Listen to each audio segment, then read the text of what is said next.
같이 읽겠습니다. 밤에 일어나 두 아내와 두 여종과 11아들을 인도하여 야복나루를 건널세 그들을 인도하여 시내를 건너가게 하며 그의 소유도 건너가게 하고 야곱은 홀로 남았더니 어떤 사람이 날이 새도록 야곱과 씨름하다가 자기가 야곱을 이기지 못함을 보고 그가 야곱의 허벅지 관절을 치매 야곱이 허벅지 관절이 그 사람과 씨름할 때에 어긋났더라. 그가 이르되 날이 새려 하니 나로 가게 하라. 야곱이 이르되 당신이 내게 축복하지 아니하면 가게 하지 아니하겠나이다. 그 사람이 그에게 이르되 내 이름이 무엇이냐? 그가 이르되 야곱이니이다. 그가 이르되 내 이름을 다시는 야곱이라 부를 것이 아니요 이스라엘이라 부를 것이니 이는 내가 하나님과 및 사람들과 겨루어 이겼음이니라. 야곱이 청하여 이르되 당신의 이름을 알려주소서. 그 사람이 이르되 어찌하여 내 이름을 묻느냐 하고 거기서 야곱에게 축복한지라. 그러므로 야곱이 그곳 이름을 브니엘이라 하였으니 그가 이르기를 내가 하나님과 대면하여 보았으나 내 생명이 보전되었다 함이더라. 그가 브니엘을 지날 때 해가 돋았고 그의 허벅다리로 말미암아 절었더라. 아멘. 찬양대에 찬양 읽겠습니다.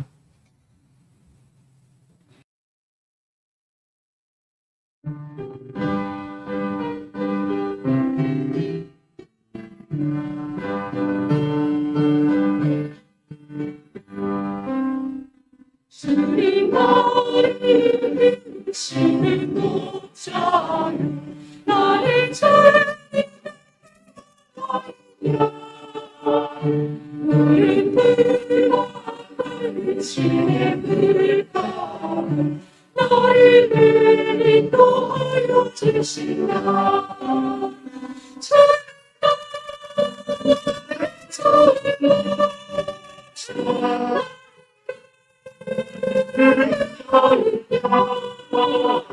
저희 나라 우리 먹여주시니 내게 불정한 전혀 없어라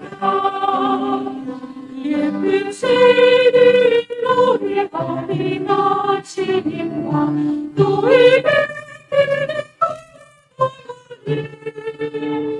사랑하는 나의 복자인 사랑이 나를 언제나 불러주시나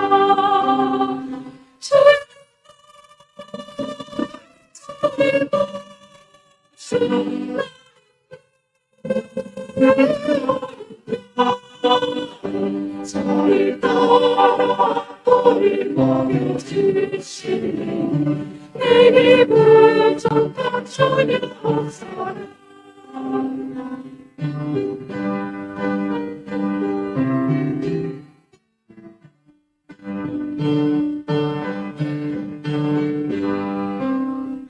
못된 짐승이 나를 내지 못하고 오직 내가 참지 못하니 나의 주님 손을 펼치사 나를 주야로 지켜주시나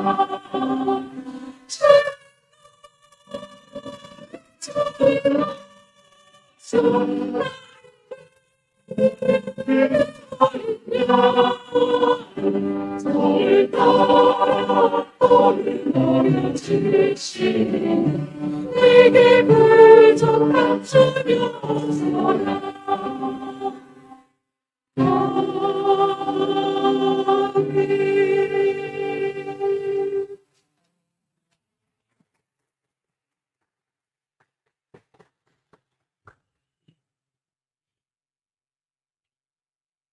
명절 잘 보내고 계시죠? 네. 저희도 아버지가 증평에 사시기 때문에 잠깐 갔다 오고 또 이제 오늘 예배 마치고 처갓집을 좀 다녀오게 됩니다. 명절이 힘들어도 가족을 볼 수 있다는 게 큰 기쁨이 되는 것 같습니다. 또 하나의 가족은 우리 교회 성도님들 아니겠습니까? 여러분들이 서로에게 가족이 되어주시고 식구가 되어주셔서 위로하고 평안케 하는 일에 쓰임받기를 바랍니다. 우리가 그동안 이제 엘리야에 관한 이야기를 함께 나눴고요. 이제 오늘부터 쭉 이어질지는 모르겠지만 우리의 부족함에 대해서 좀 이야기하려고 합니다. 이번 명절에도 이제 아버지하고 이런저런 얘기를 했는데 어, 제가 부족하기에 저보다 훨씬 뛰어난 목사님들이 많음에도 불구하고 어려움을 겪는 목사님들을 보게 됩니다. 그런데 그 모든 것들이 목사의 능력과는 좀 좌우가 되지는 않는 것 같습니다. 제가 잘 못해도, 제가 좀 부족해도 얼마나 하나님을 의지하느냐가 훨씬 더 중요한 것을 발견하게 됐습니다.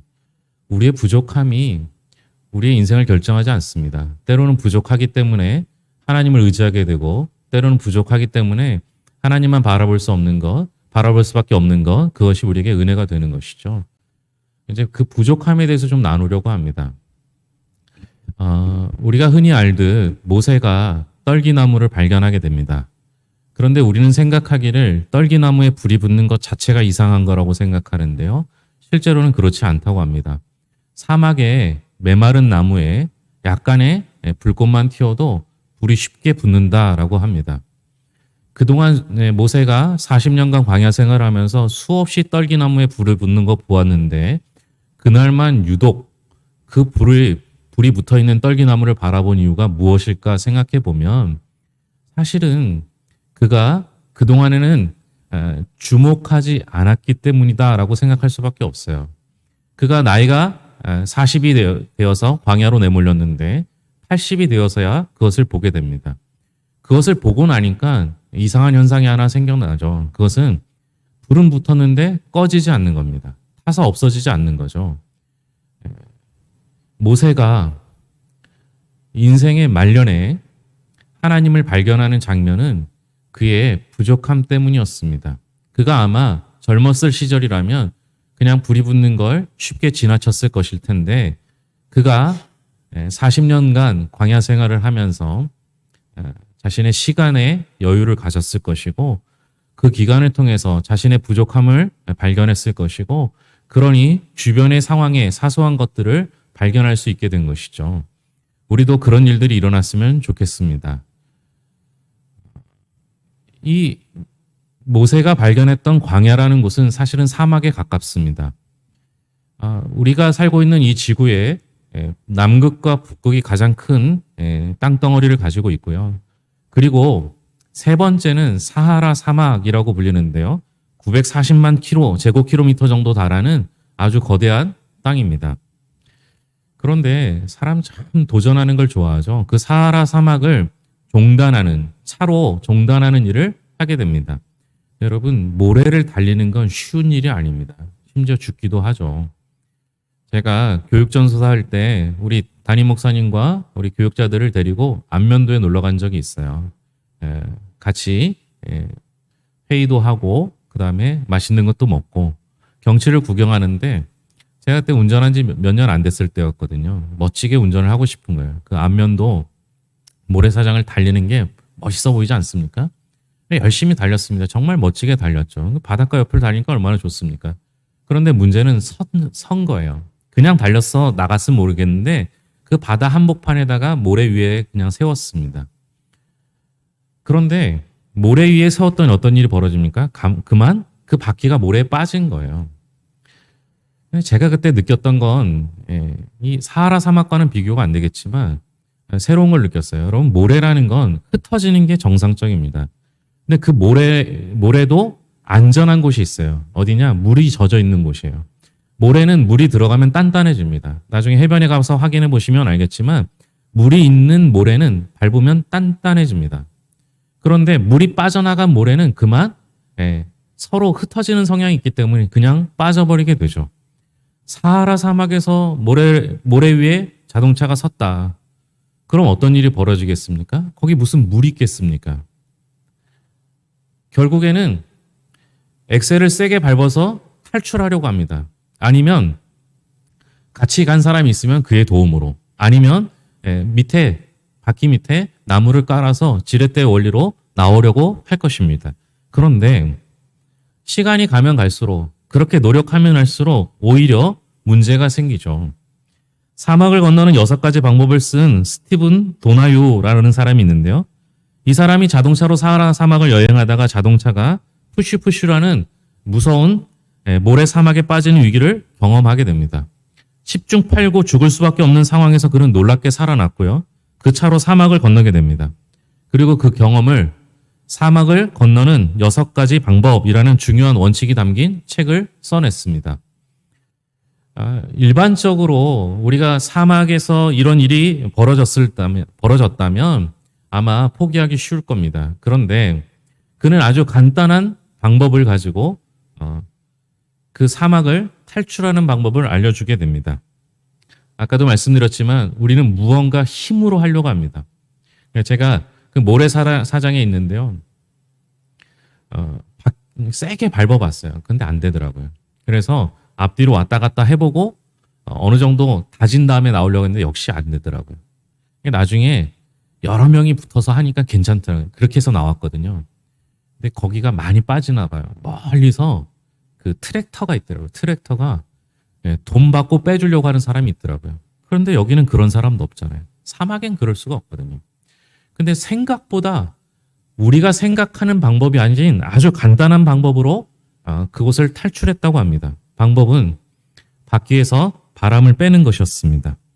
타이어에서 바람을 빼는 순간 바닥과의 마찰력이 생기고 자동차가 힘을 받아서 그 위기를 모면할 수 있었다는 겁니다. 상식적으로 생각하면 공기를 더 팽팽하게 넣어서 그것을 힘으로 빠져나오려고 했을 텐데 실제로 많은 사람들이 이 방법을 사용하지만 오히려 그 팽팽한 공기가 더 깊이 빠지게 되는 원인을 만들게 되는 것입니다. 여러분, 우리의 인생도요, 이런 사막과 같은 일들을 겪을 때가 많습니다.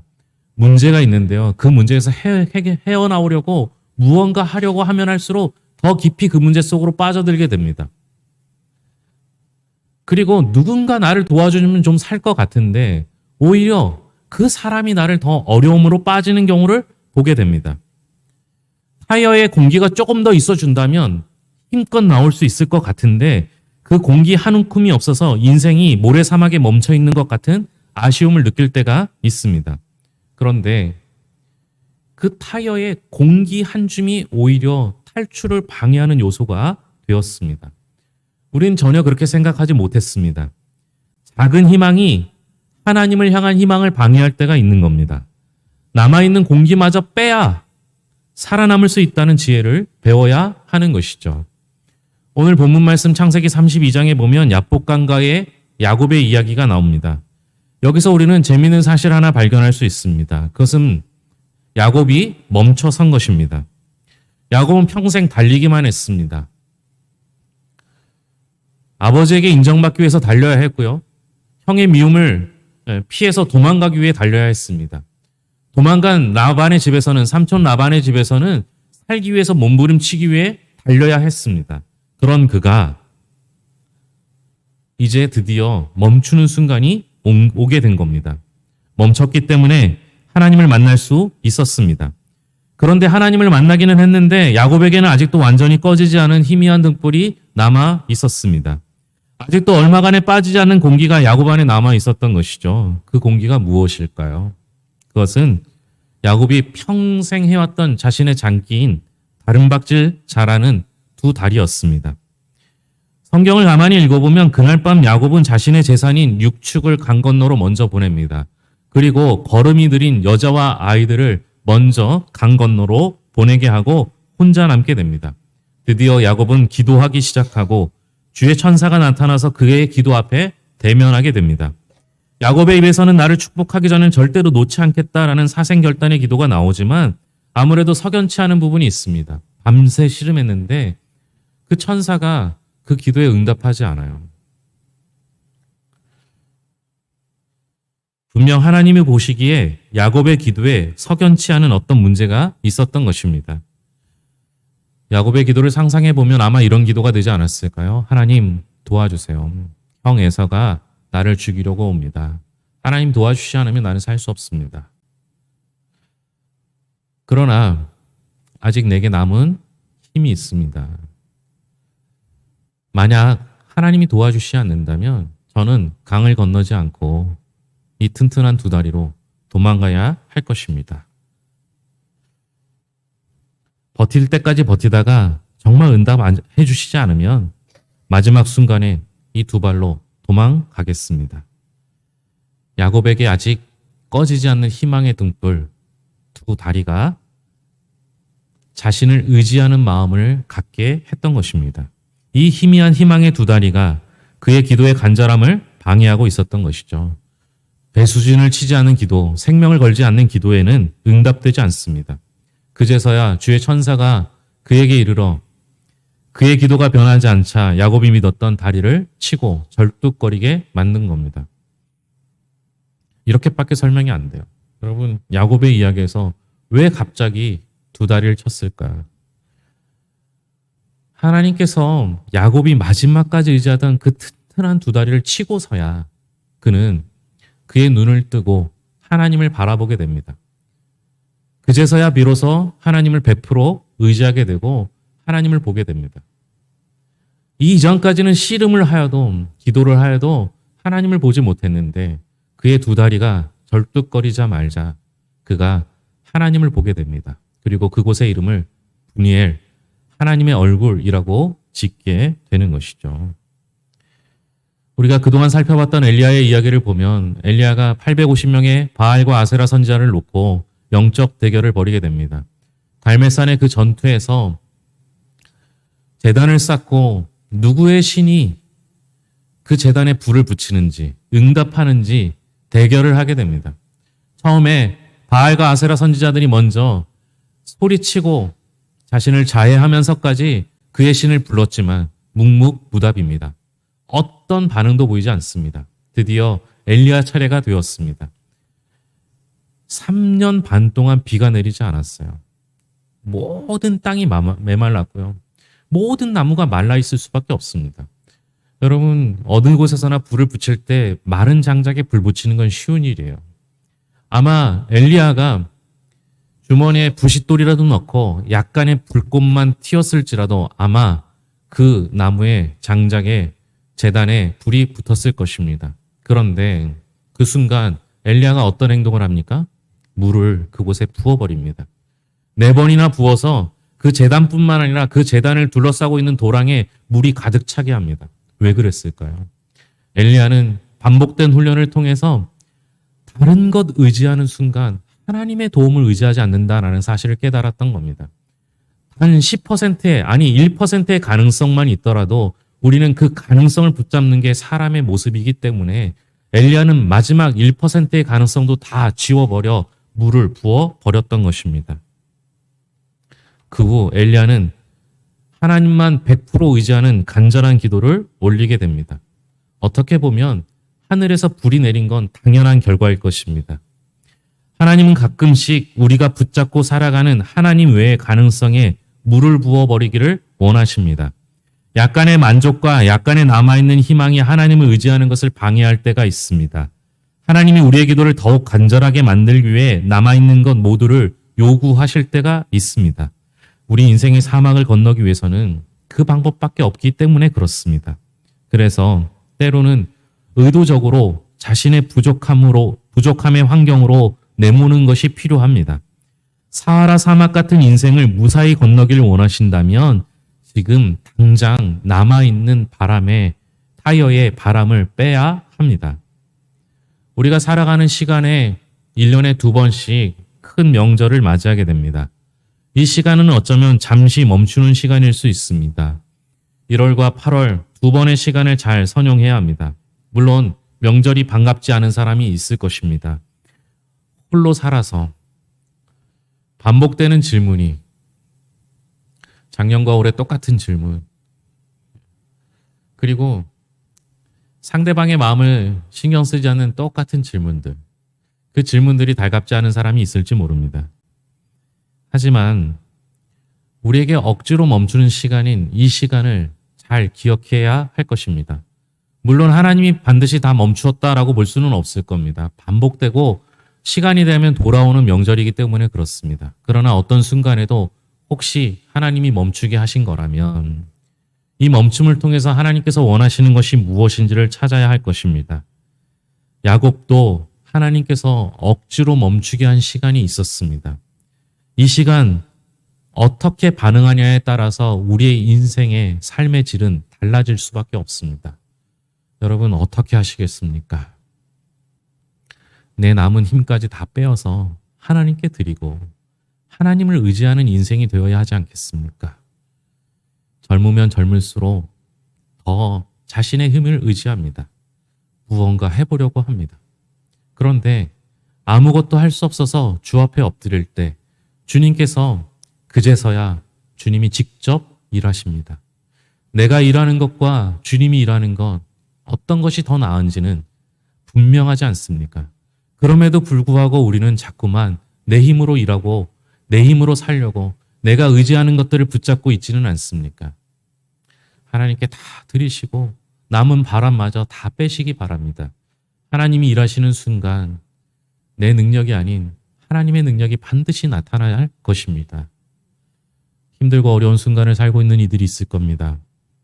지난 3년 반 동안 코로나로 인해서 긴 시간을 보내오며 힘들어하는 이들이 있을 것입니다.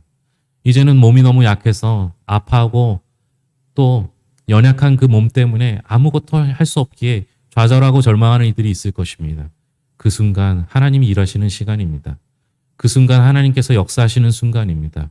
우리는 그저 하나님께 100% 의지하는 삶을 살아서 하나님 도우심 따라서 우리의 인생을 해결받는 인생으로 바뀌기를 바랍니다. 기도하겠습니다. 하나님 아버지 감사합니다. 정말 부족합니다. 연약합니다.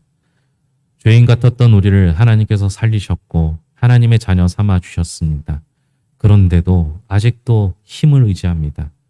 아직도 내가 가지고 있는 건강과 재력과 지혜를 의지하려고 합니다. 세상의 그 어떤 지혜도 그 어떤 힘도 어떤 능력도 하나님을 앞설 수 없습니다. 오히려 우리가 모든 것을 잃고 하나님을 의지할 때 하나님께서 우리의 삶을 바꾸실 줄로 믿습니다. 하나님 아버지, 지금 그렇게 어려움을 당하는 성도들이 있습니까? 하나님 붙잡아 주셔서 그 어려움 가운데서 다른 건 다 놓을지라도 주님 바라보게 하여 주시옵소서. 주님 대면하게 하여 주시옵소서. 주님의 도우심 구하게 하여 주시옵소서. 그래서 하나님 아버지, 주님의 도우심 따라 주님의 역사하심 따라 우리의 인생이 해결받는 인생이 되기를 소망합니다. 하나님 아버지, 지금 하나님의 도우심이 꼭 필요한 이들이 있습니다. 하나님, 놓지 마시고 붙잡아 주시고 도와 주시옵소서.